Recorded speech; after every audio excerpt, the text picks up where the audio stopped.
आज का दिन यूक्रेन युद्ध के लिए बेहद अहम साबित हो सकता है। आज रूस दूसरे विश्व युद्ध में जीत का जश्न मनाने जा रहा है और इस मौके पर मॉस्को में विक्ट्री डे परेड होगी।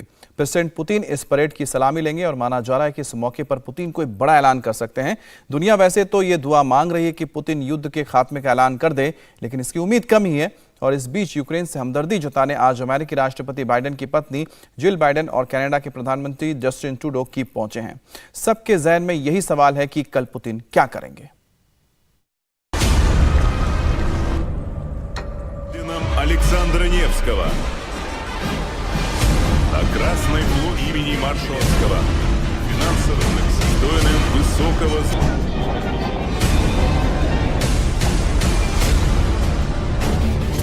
अनुशासित सैनिकों की कतार दर कतार,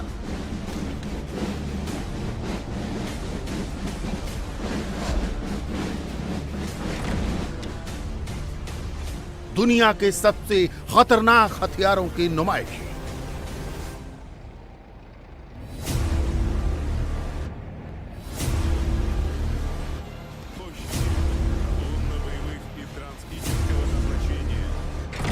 बख्तरबंद गाड़ियां,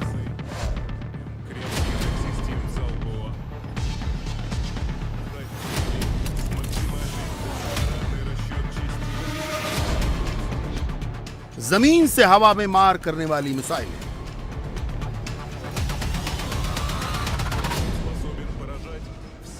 बैलिस्टिक मिसाइलें,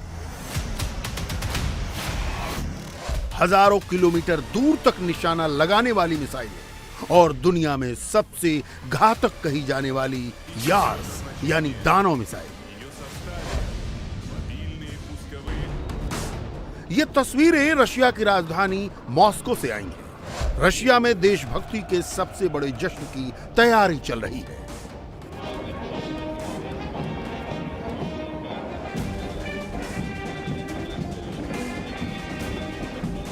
मॉस्को का रेड स्क्वायर इस वक्त देशभक्ति के जज्बे में डूबा हुआ है। रेड स्क्वायर पर पिछले कई दिनों से विक्ट्री डे परेड की रिहर्सल हो रही है। विक्ट्री डे यानी हिटलर के जर्मनी पर रशिया की जीत का दिन।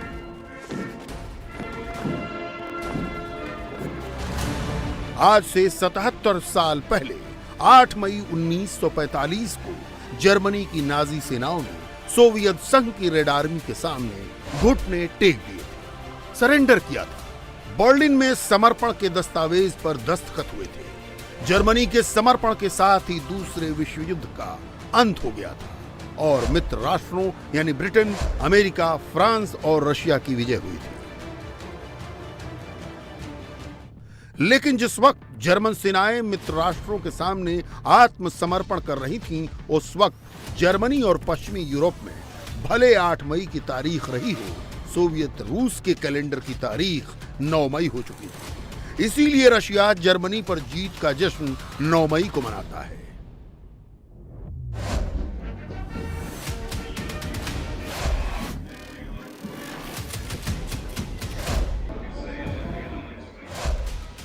पहले सोवियत संघ और अब उसका उत्तराधिकारी रशिया नाजीज जर्मनी पर जीत का यह जश्न बड़े धूमधाम से पूरी शान और शौकत से मनाता आ रहा है।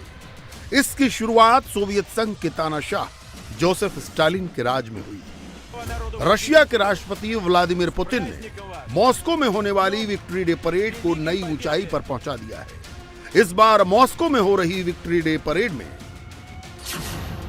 11,000 सैनिक, सैन्य उपकरणों की 131 यूनिट और 77 विमान हिस्सा ले रहे हैं।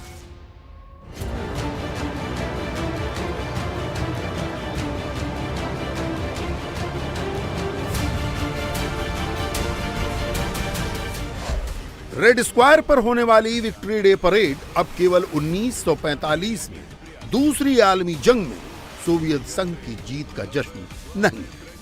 आज के दौर में यह परेड रशिया के मिलिट्री हार्ड पावर से पूरी दुनिया को डराने का भी काम करती है। रशिया इस परेड के जरिए अपनी ताकत का प्रदर्शन करता है, हथियारों की नुमाइश करता है। यह दिखाता है कि तरक्की के मामले में वो किसी भी पश्चिमी देश से कमतर नहीं।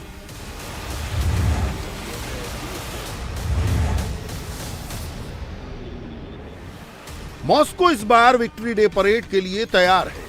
रेड स्क्वायर को सजाया गया है। रविवार को रेड स्क्वायर पर विक्ट्री डे परेड की फाइनल ड्रेस रिहर्सल हुई। जमीन पर हजारों सैनिकों ने कदमताल की। एक से एक हथियारों की परेड निकाली गई तो आसमान से रशिया के जंगी तैयारों ने भी सलामी दी, कलाबाजियां दिखाई।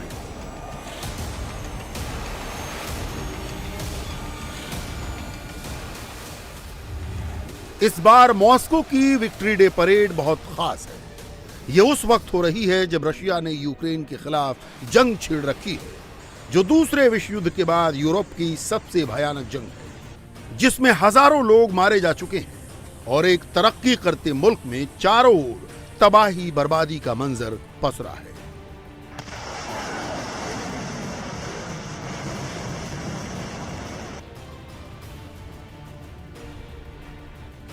रशिया ने यूक्रेन के खिलाफ अपने युद्ध को स्पेशल ऑपरेशंस का नाम दिया है और कहता है कि उसका मकसद यूक्रेन को नए नाजियों के शिकंजे से आजाद कराना है। अब जबकि मॉस्को में नाजी जर्मनी पर जीत का जश्न विक्ट्री डे परेड के रूप में मनाया जा रहा है, तो बड़ा सवाल यह है कि 9 मई को क्या होगा। क्या रशिया यूक्रेन में युद्ध विराम का ऐलान करेगा? क्या 9 मई को रशिया और यूक्रेन के बीच समझौता होगा या फिर यूक्रेन में भयंकर जंग जारी रहेगी? ये सवाल इसलिए भी उठ रहे हैं क्योंकि विक्ट्री डे का जश्न सिर्फ रशिया नहीं, यूक्रेन में भी मनाया जाएगा। यूक्रेन सेकेंड वर्ल्ड वॉर के दौरान जर्मनी के हमले से तबाह हो गया था। उस वक्त वो सोवियत संघ का हिस्सा था, उसका शासन मॉस्को से ही चलता था। आज रशिया ही नहीं, यूक्रेन भी विक्ट्री डे का जश्न मनाने की तैयारी कर रहा है। मगर जाहिर है, जब मुल्क में भयंकर जंग छिड़ी हो तो यूक्रेन का जश्न कैसा रहेगा, इसका अंदाजा लगाना मुश्किल नहीं है। ये राष्ट्रीय छुट्टी दूसरे विश्व युद्ध में नाजीवाद की जीत के जश्न की है और हमारे देश में भी इसका जश्न होगा। मगर जाहिर है, आज देश के जो हालात हैं, जश्न उसी के मुताबिक होगा। मॉस्को में होने वाली विक्ट्री डे परेड रशिया की जीत का जश्न होती है, देशभक्ति का समारोह होता है। मगर युद्ध के 2.5 महीने से ज्यादा वक्त बीत जाने के बाद भी यूक्रेन के युद्ध में रशिया को कोई बड़ी कामयाबी नहीं है। इस विक्ट्री डे परेड में पुतिन के पास रशिया की जनता को दिखाने के लिए कोई बड़ी कामयाबी नहीं है। न यूक्रेन का कोई बड़ा शहर रशिया के कब्जे में आया है और न ही जंग का कोई ठोस नतीजा निकल सका है। इंडिया टीवी हर वक्त हर जगह डाउनलोड करने के लिए सर्च करें India TV news Google play store या ऐप स्टोर।